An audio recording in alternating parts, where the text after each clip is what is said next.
Uma das principais equipes do automobilismo de base do mundo vai fazer a transição para a Indy 2025. O que a gente espera da Prema e o que isso significa para o automobilismo em si? Essa é o que eu vou falar no vídeo de hoje, então deixa o seu like e também a sua inscrição.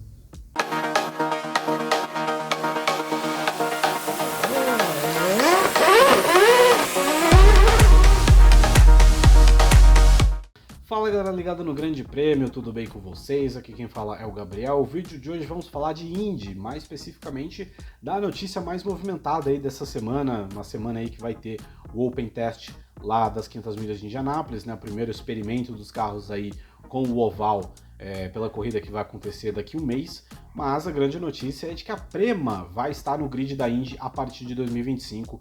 A equipe italiana anunciou na última terça-feira que vai fazer essa transição, fechou um contrato aí com a Chevrolet e vai alinhar 2 carros na próxima temporada.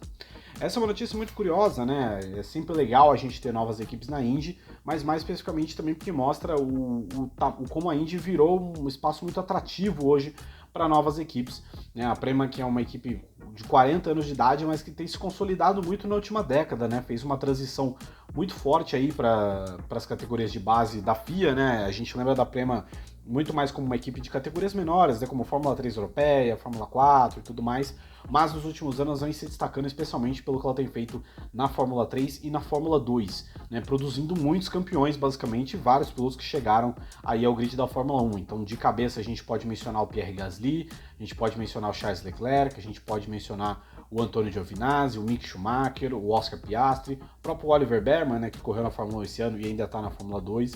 Então a Prema, com o passar do tempo, virou uma grande referência nas categorias de base, né, então, em qualquer categoria, seja a Fórmula 2, a Fórmula 3, as Fórmulas 4, a Fórmula Regional, em qualquer lugar a Prema virou uma enorme referência.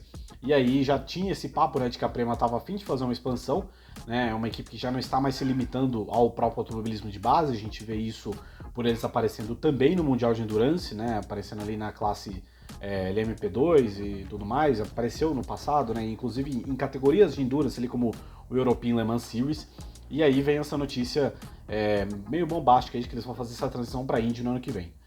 Então vamos lá, vamos para algumas considerações. Acho que a primeira coisa importante é que eu acho que a Prema ela vive um momento bom e acho que ela tem tudo para não ser um projeto semelhante ao que foi o da Carlin. Porque a Carlin, a gente lembra que ela entrou na Indy alguns anos atrás, mas era um projeto muito defasado, faltava muito dinheiro e eles pecaram em diversos setores, tanto que acabaram tendo que fechar o projeto, né, muito por falta de grana. A Carlin ela entrou de uma certa forma numa decadência também nas próprias categorias de base, né? Muito se falava da Carlin nas categorias de base antigamente, mas ela perdeu um pouco dessa relevância e ao ponto aí que foi vendida, né? Depois teve uma grande briga aí, mas ela acabou sendo vendida eventualmente para Rodin Cars e aí virou Rodin apenas. Mas eu acho que a Prema ela tem dinheiro e ela tem estrutura e desejo suficiente para não ser uma nova Carlin, tanto que já vai anunciar, já vai alinhar 2 carros no ano que vem, acho que isso é extremamente positivo. Segunda ponderação que a gente tem que fazer é pelo momento curioso que a Indy vive, que será que a Indy não vai ficar grande demais, talvez? Porque, enfim, no GP de St. Pete foram 27 carros alinhando, e com a Prema colocando mais 2, a gente pode ter 29. A ver como vai ser toda essa questão ainda, a Prema não especificou se ela vai comprar a base de outra equipe, né? O que eu não duvidaria que possa acontecer. Eu acho que assim, temos carros aí que estão disponíveis, né? Pode comprar carro de outra equipe, então, por exemplo, o 4º carro da Andretti é um carro que, enfim, foi fechado, né? Porque para a Andretti não fazia mais sentido ter um 4º carro se não fosse para ele ser competitivo. A gente tem a Dale Coyne, que tá sempre, que parece ser equipe em piores termos financeiros ultimamente, né? Eu não duvidaria que o Dale Coyne fechasse o projeto dele e vendesse para a Prema. Eu não sei se a Dallara, inclusive, vai produzir 2 novos chassis. Mas a possibilidade de a gente ter 29 carros no ano que vem é curiosa, né? Porque a gente vive com uma Fórmula 1 que está muito curta e a Indy, ao mesmo tempo, está crescendo cada vez mais. Então é muita gente chegando, é muita gente galgando espaço, né? Muita gente se expandindo. Então a Hayhouse se expandindo, a Meyer Shank se expandindo, a McLaren se expandindo com os 2 pés na porta. Eu não acho isso que é algo negativo, mas eu acho que pode ter um inchaço que vai gerar uma certa dor de cabeça, especialmente em termos de montadoras, né? Claro, a Prema já tem aí um contrato com a Chevrolet e tudo mais, mas eu acho que a melhor forma de você adequar essa quantidade de carros que a gente vai ter é se tivesse uma terceira montadora. E a Indy está correndo o risco de virar uma categoria monomarca caso a Honda não se comprometa aí depois do fim do contrato dela, que se eu não me engano vence em 2026. né? E a Honda vai ter que fazer uma escolha aí de qual programa ela vai seguir, e ao mesmo tempo a Indy não tem conseguido atrair montadoras, né? A gente já vem batendo nessa tecla há um tempo, que a Indy fala abertamente de ter uma terceira montadora há muito tempo, e hoje em dia parece que a Indy está com mais risco de virar uma categoria monomarca do que necessariamente ter 3 fornecedoras de motores. Então eu acho que mais equipes, né, a ver como, por exemplo, como vai ser esse movimento da Prema, se esse movimento vai atrair mais gente a fazer isso, precisaria, na minha opinião, de uma terceira montadora, e acho que isso adicionaria muito legal ao campeonato, né? Se a gente pensar no cenário aí que tem 32 carros ali para uma corrida, seria meio maluco, né? Ou até que a gente tivesse pré-classificação em algumas corridas para tentar limitar esse grid. Bom, terceiro ponto é que eu quero ver como que a Prema vai ter postura a respeito da transição de pilotos da Europa.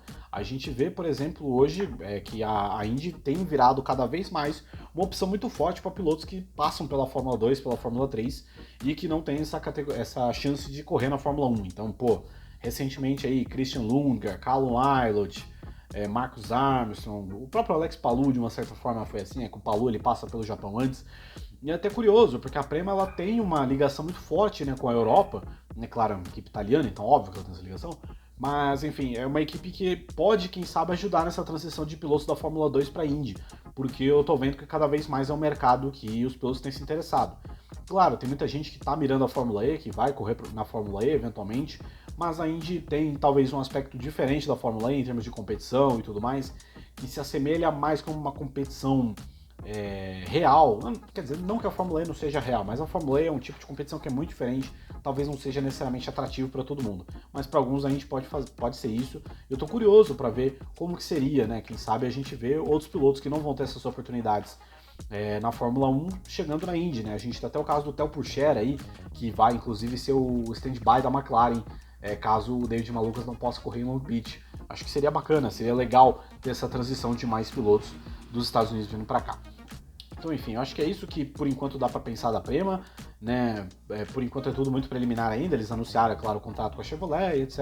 Vão alinhar 2 carros, mas estou muito curioso para saber como que vai funcionar melhor esse projeto em termos de capitalização de pilotos. Eles vão apostar em novatos, eles vão tentar trazer pilotos mais veteranos, né, da própria Indy que talvez possam ficar sem espaço. Enfim, muito curioso, uma notícia bem bacana nesse período aí sem corridas da Indy. Com certeza é uma entrada muito bem-vinda, ao mesmo tempo que a Fórmula 1 vai ficando mais reclusa. A Fórmula 1, 40 anos atrás, poderia ter uma Prema, né? Acho que seria inclusive do interesse deles, mas como a Fórmula 1 que vira cada vez mais um clubinho fechado, a Indy tem portas muito abertas para novas experiências. Então é isso aí, quero que vocês comentem embaixo o que vocês acham da chegada da Prema na Indy. Eu volto semana que vem, deixe o seu like e também a sua inscrição. Um abraço.